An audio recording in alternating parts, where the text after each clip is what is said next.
Welcome to another edition of Dan's Models.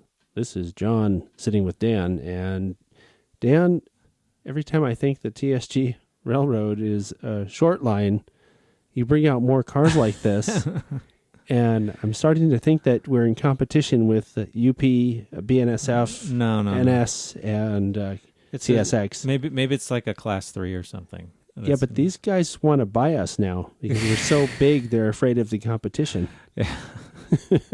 So what is hoppers, obviously? These are covered hoppers. Yeah, these are N-scale models from a couple different manufacturers that I painted for the TSG Railroad.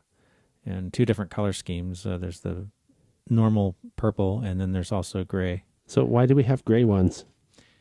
I don't know, but some railroads have different color schemes for cars. I figured probably grays, I don't know.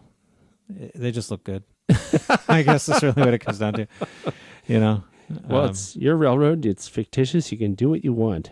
Right, exactly. So there's actually a couple different kinds of cars here. There's the trough hatch hoppers, which would be more like grain cars, and then there's the round hatch ones, which would be for other commodities. And the shorter ones are probably more like for cement or something like that, and the longer ones would probably haul something else. But yeah. Well, we've had that conversation in the past on, I don't know if it was I think it was a Dan's Models. We were talking about that short tank car that you had.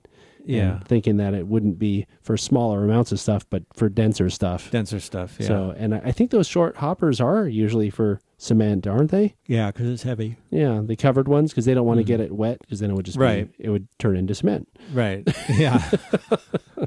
Yeah, well, that's what covered hoppers are for, is to keep the load dry.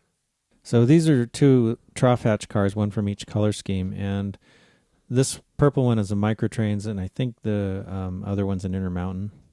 Painted them myself and decaled them with microscale alphabet sheets and conspicuity stripes and other little, like the COTS stencils and all that. Some of it just came from dimensional data that you can get from other microscale sheets. What are those, like generic?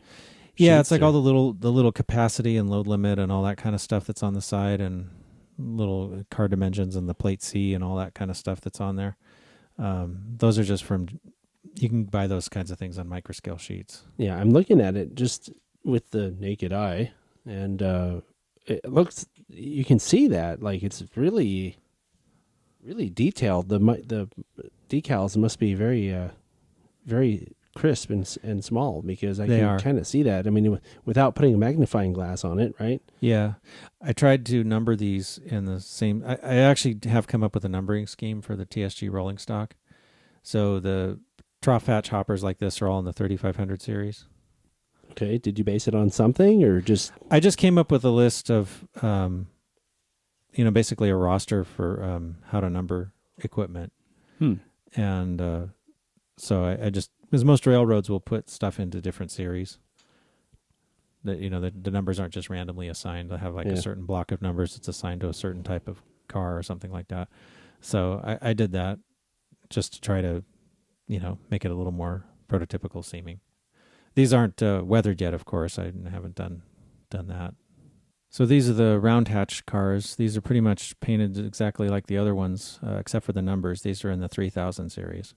Oh, okay. So would that mean that we got those sooner, or would that not necessarily? It's just railroads would set aside certain blocks of numbers for a specific type of car. Right. I like when doing freelance stuff to like space out the numbers. Like I have 3012 and I have 3023, so that kind of suggests that there's probably another 20 or something cars at least in this series.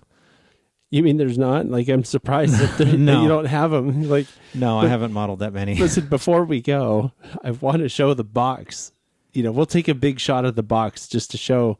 And this isn't even everything, is it? No, that's not everything. Yeah. This is just some of it.